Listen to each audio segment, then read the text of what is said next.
the first two of those are borne out by facts. Clearly there has been some strengthening of the economy during the year and employment has improved, and that's very good news. I think the Price Waterhouse study is conjecture. I think it's a worst case scenario, and largely it is discounting the fact that although there is going to be public sector cuts, although that is going to cause reductions in employment, there are going to be opportunities in the private sector to take up some of those people who are actually going to come onto the job market.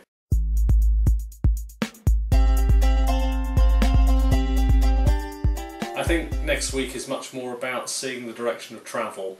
We may see some global figures like local authorities having to be cut by so much %, or even cash sums having to be taken away from other public authorities. But how those are actually going to be wielded, how they're going to be implemented, I think that's going to only become clear over the succeeding few months.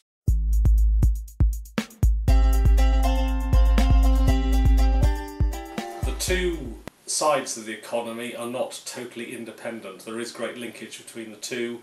If you're running an old people's home, operating a school, or deploying as a local authority, you're using a lot of private sector contractors, and many of them may find that their demand for their services are reduced. Conversely, there are also going to be opportunities for the private sector where local authorities try to outsource some of the things they do, and to do it rather more cost efficiently by using the private sector. So it's not a clear position. On balance, I think there is likely to be some reduction in employment, and obviously that's going to have some negative effect on the private sector. But the private sector is not just reliant on the UK economy anymore. Increasingly the private sector is a global player, and so we're seeing growth elsewhere within the globe. That's also going to be very important for businesses locally.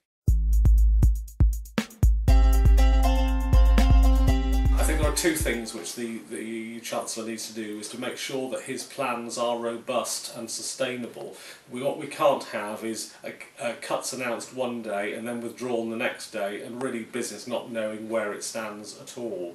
The second point is that cuts have got to be made over a period of time. They can't all come in at day one. They've got to be scheduled over a longer period so that the economy can absorb them, and so that private business can hopefully take up the slack.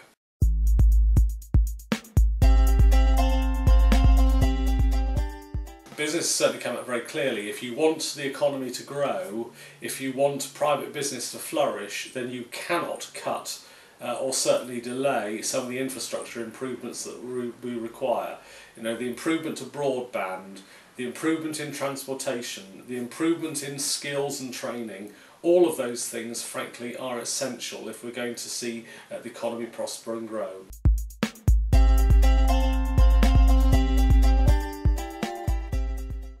Obviously the announcement for the closure of EMDA has been made. It's going to happen in 2012. It may happen rather sooner than that, and we're all rather concerned that that is going to cause a vacuum.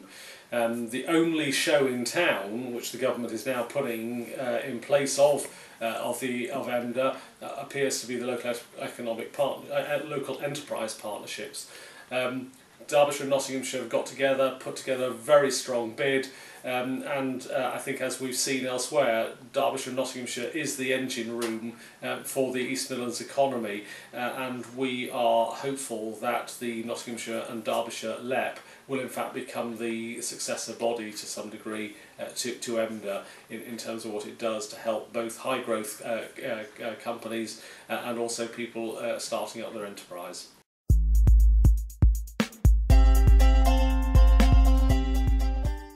Well, I think the first round of bids have been called for by December. We've got to come up with some really good and cogent bids to make sure that some of that money is actually spent in our two counties.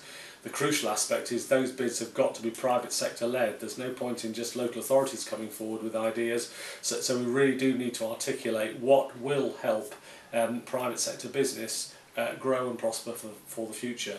And the Chamber currently is doing a survey of its members at the moment to come up with what are priorities and what should be the sort of thing that we would want to use that money for.